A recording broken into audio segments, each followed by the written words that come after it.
Okay, we have a surprise, and as soon as I can push the right button, we will do this. All right. Hold on. Okay, Jen, you got that? Yep. You got that hung up? Yeah. Hello. Hello there. How you doing? There he is. Are we all right? I think so.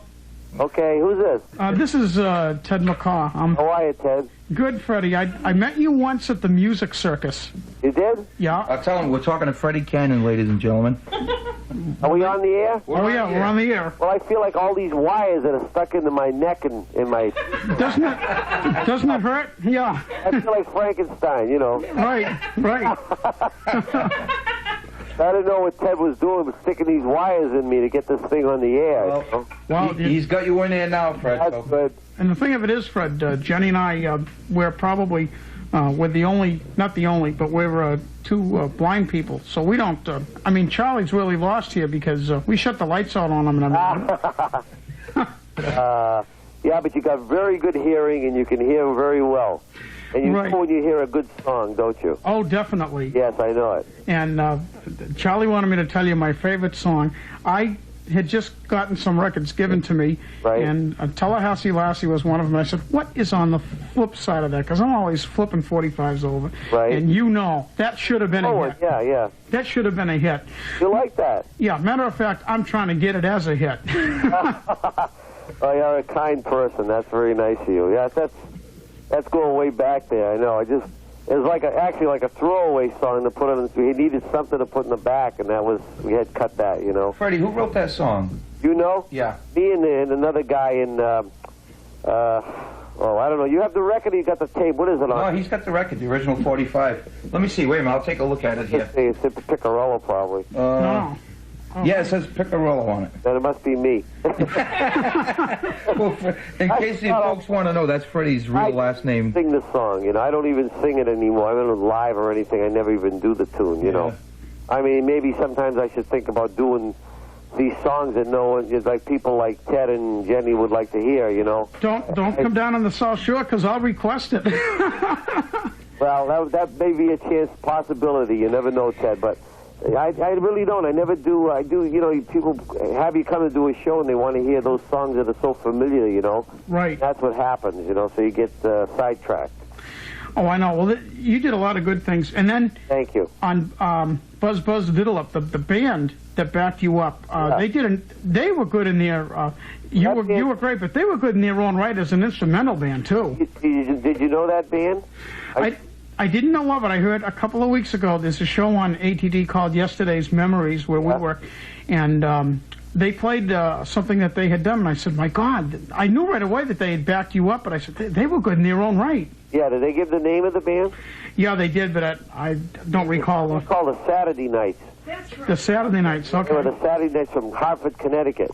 Wow. They were from out that way, and they actually, Dick Hurd and Bobby Bolanger, who Dick Hurd was in that band, played guitar, and we brought him and his band into Philadelphia to do Buzz Buzz a Diddler. The Slay and crew wrote words to it. It wasn't instrumental, and they wrote words to the rhythm that already had, because actually that was the whole record. The track of that music was so exciting at that time, you know. Right. So they wrote words to it. I didn't have anything to do with the writing, but I did play with the band on the record. I played rhythm with them. And Dick Hurd wrote, along with Bob Bollinger, they wrote Abigail Beecher. Okay. You can see the tie-in. The music is similar, you know. Right. Same type of rhythm, you know what I'm saying? Sure. So that's what happened there. But, I mean, yeah, I love that record myself. I always thought Buzz Buzz a Diddle, it should have been bigger than what it was. I just liked it because it was exciting. It was different for that time, you know. Well, even way down yonder in New Orleans, just the orchestration with that was super. Right. And you know, and that's funny because I don't want to bring down it, but that's one of my least favorite records that I did. Really? I do it, but I don't like it. Maybe because I know it was such an old song, and I didn't like doing it at that time. I felt I was pushed into doing it, even though it was a big hit. Right. And I didn't. You know, I'm real honest with you about it. It's good. I mean, it's a great record. They did a great job on it. I just don't particularly. I'd rather sing Tallahassee Lassie 100 times on the one time. Well, okay. Also, I think I did talk to you about this a long time ago, and you probably don't remember. And our listeners, because I didn't really get an interview with you, I gotta drop in at the Music Circus. But Right. Maybe we can get this straight. Did you play lead guitar for the G Clefs in Ka-Ding Dong? Yes. Okay, that's what I had heard. Yep. And Imagine that. I never knew that, Freddie. Yeah. I didn't know that. I told Charlie. Didn't I tell you that, Charlie? No, I didn't know that. Yeah. And that was like 15, 16 years old. I did it at an Ace recording studio in Boston. Right. Where I had cut the originally Tallahassee Lassie, which wasn't called the Tallahassee at that time when we cut it. And then Slay and Crew rewrote words and lyrics to that song. But that's where they cut.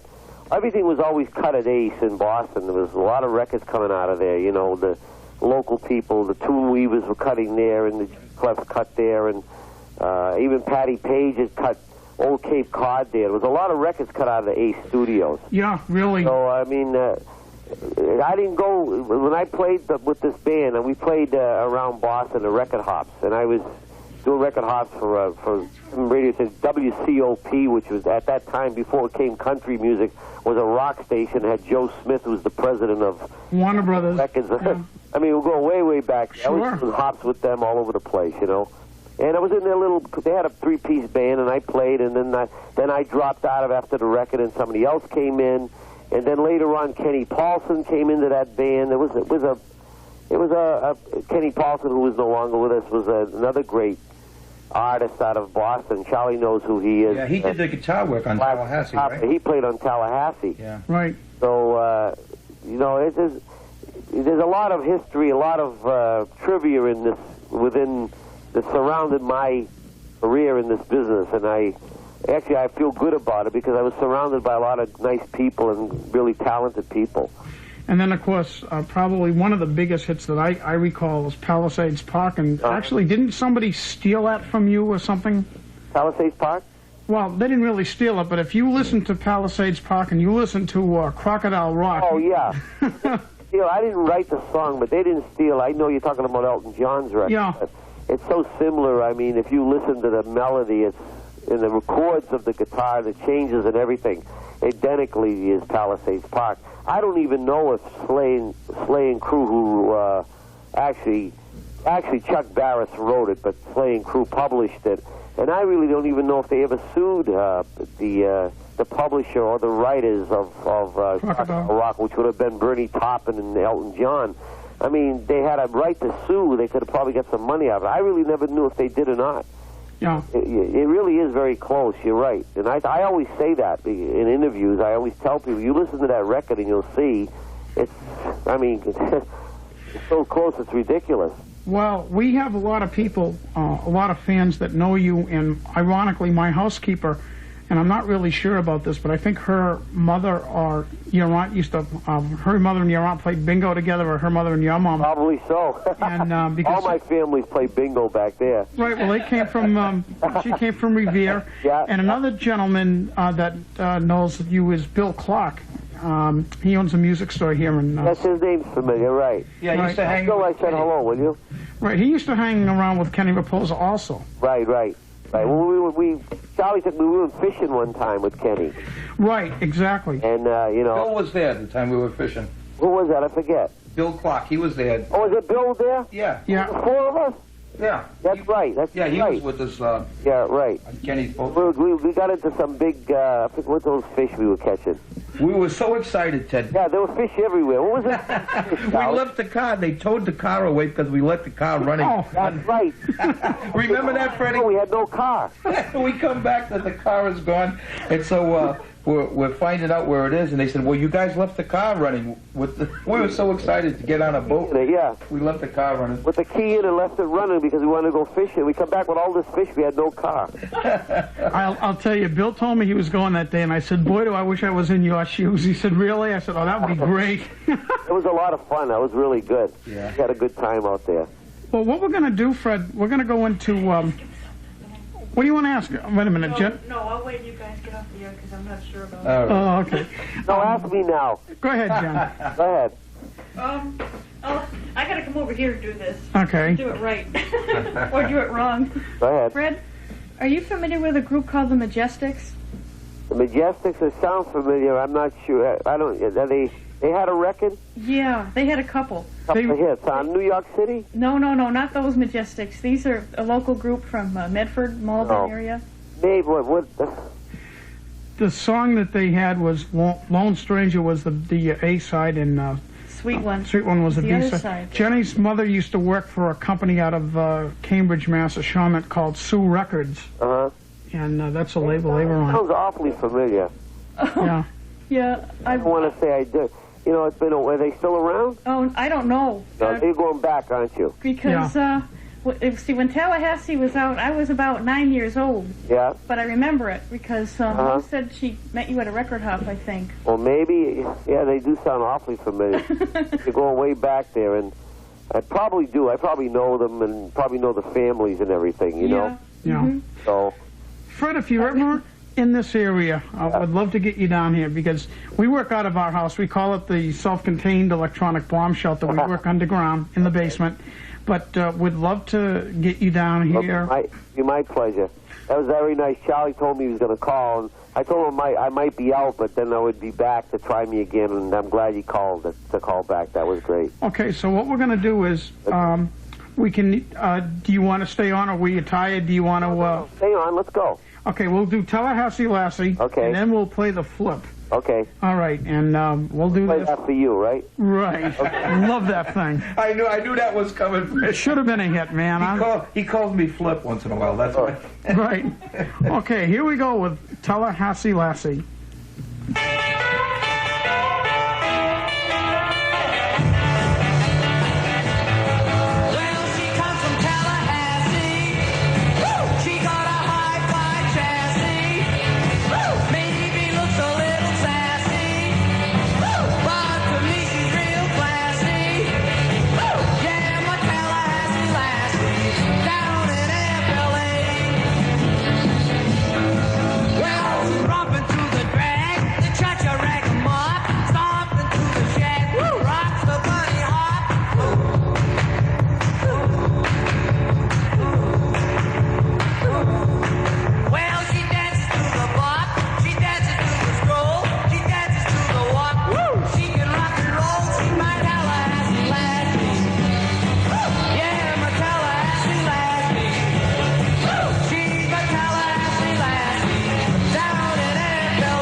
Okay, that was Freddy Cannon and Tallahassee Lassie. We're going to do this, see if we can get this thing to pop back again. All right. See you later, Fred. Okay. Okay, we're back in. Okay. Hey, Chester. Yes. We're back. That's just a nickname we have, ladies and gentlemen. We call each other Chester and Harry. Okay. Nicknames. Wow. But we're talking live to Freddy Cannon. He's in Tarzana, California right now. It's still daylight there, right, Fred? Yeah, it's getting a little dark now. But let me see. Yeah, it's close to, what is it, 8 o'clock? Yeah. Yeah. Up back there. 11? It's 11 o'clock right now. Close to 11, yeah. Yeah. It's about, why don't I, wait a minute, let me see what time it is. Freddie, I'll introduce you to Paul. Paul's my talking cube clock. Paul, this is Freddy Cannon. 10:58 p.m. Very good. That's Paul. And, well, let's do this. This is a station you can depend on for interviews with Freddy Cannon and everything else. Local news, 95.9 FM, WATD, Marshfield, serving the entire South Shore. Okay, we've got that out of the way. Another record that always interests me, if you were a rock and roll record, you did a lot of like Transistor Sister and interesting things. Did you write any of those? Or? No, I didn't write any of those. Transistor Sister was written by a DJ in Philadelphia. Okay. He wrote that, and we got lucky with that. That did pretty good. If You Were a Rock and Roll record was written by Slay and Crew. Do you have the 45 in front of you? No. Okay. They were written by Slay and Crew. I mean, they get on, you know, the way they wrote songs, Frank Slay and Bob Crew. And you have to probably lean more to Bob Crew, because Bob Crew's more they used to call him a genius, and he probably, maybe that's going a little too far, but he is very smart, and he knew how to write clever lyrics, and he was good at songs, you know, and ideas and things. So he once he got on a roll, he thought that one thing would be a hit. He'd try the same thing 2 or 3 times again, you know, the same style. Right. And it didn't always work, and that record was a good record, but didn't work. It wasn't a hit. I mean, it was a good record, but it didn't really go anywhere. I think it got on the charts, high up on the charts, and then it fell off. I'll tell you one my mom used to like. She's no longer with us, but she liked Happy Shades of Blue. That was one of her favorites. My mom liked that, too.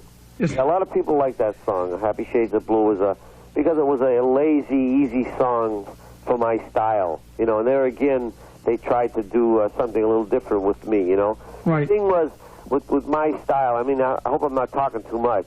No. Okay. The thing was... 11 p.m. That's okay. He gets paid to do that. Not much. But what it was, Ted, is that when I try to do something away from what I do best, it doesn't come off, and it's not real. It doesn't. That's why it doesn't sell.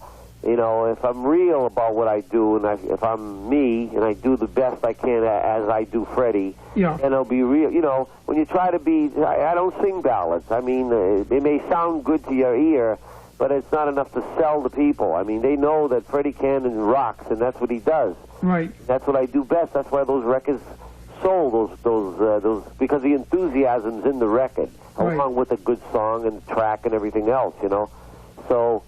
That was the reason, and I know that one of your favorite songs you're going to be playing in a minute is a slow song. So you're right. I think the melody of this song that you're going to play is catchy, and it should have been something other than what it was. It never even got played hardly at all, I don't think. Well, if anybody calls you out in California and says, "Would you re-release it?" Blame me for it. All right. You know, Freddie, you know something? I tried out for a band in late 1963, yeah, and they were rehearsing guitar players who sang. And you know, I never told you this, no, but this was the song that I sang. What? You know, no, You Know is the song that I sang, and I got the job. Wow. And I worked. The band was the Spidels, you know. Wow. You know, and that was the song that I sang, and I always really remember catchy. that. The melody is very catchy. Yeah. I mean, it sticks in your head if you hear Why it. don't we play it, Ted? okay, why don't we do that? And then I think what I'll do, Fred, is I'll clear with you now, but it was a pleasure, and I hope we can do it again. We'll do it again. We'll do it again. And if it's okay, maybe we can call you. Maybe Charlie will, you know, if he can, I don't know if he can give your number out or not, because I know being in the profession, I have an answering service that people call once a week to leave requests, so whatever. Right. And boy, it helps, because then it gives me time to pick out the requests for the next show. Okay. Well, I'm sure we'll get together and hook up again, you and Jenny. And right, and I hope that maybe if I come back that way, and I'll bring my Jenny with me. Sure, and visit you. See? You're more than welcome to come down. Right. Believe me, it would be a thrill and an honor. And this interview has been a thrill and an honor, and I thank you. Oh, don't thank this. It's nice that you called and that Charlie hooked us up and we had a good time. I mean, I don't mind doing it all. Look, I'm a native with like you guys. I may be living way out here, but it's always nice to talk to it's like a family there, so. Let me be on your show tonight. That's right. Really nice. Just one other question. How far are you from the earthquakes? Do you? Oh, I'm right in it. Oh, really? We're right in it. Freddie, just 1 second. Tell them the story about the lady on the highway. Yeah, they had. Oh, gee, you listen to this, Ted. Yeah, well, they just had. But before I tell you that real quickly, they had one shock yesterday. Was it yesterday? Yeah. Yeah, yesterday morning we had one, and I didn't even feel it. They had like a 5-point something, and my wife and a few friends of ours were having breakfast, and the whole chandeliers were shaking in the restaurant. Oh, wow. No, I didn't know it was happening. And I said, didn't you just feel that? I said, no. I mean, they're happening so fast out here, you know. Yeah. No, a lady on the news, she took a rock, I guess, out in the desert there where the ground opened up, and she threw the rock inside the crack. The ground opened up about a half a foot to a foot wide to see if she could hear it, and never hit bottom. They just kept on going. She never heard it, Wow. rock. So I can imagine. I mean, it's scary just to think about that. Just hear that the ground opens up and there's no bottom, you know? Where does it go? I don't know. You know what I'm saying? Probably where this show's going to end up. No, it won't. You guys take it easy tonight and have a good night. Charlie, thanks for calling. Okay, Freddie, guys. you did a great job, Fred. Thanks Charlie? a lot, huh? It's okay. Fred, I'm going to let you talk to Charlie, and I'm going to do this. Jen, you want to pick this up? Thanks, Jenny. Good night. What a nice gentleman. Okay, Fred. Freddie? He's still there. Oh, this is wonderful. Okay, Freddy Cannon, and let's go with the thing that I like that should have been a hit, called You Know, on WATD 95.9 FM in Marshfield. His turn.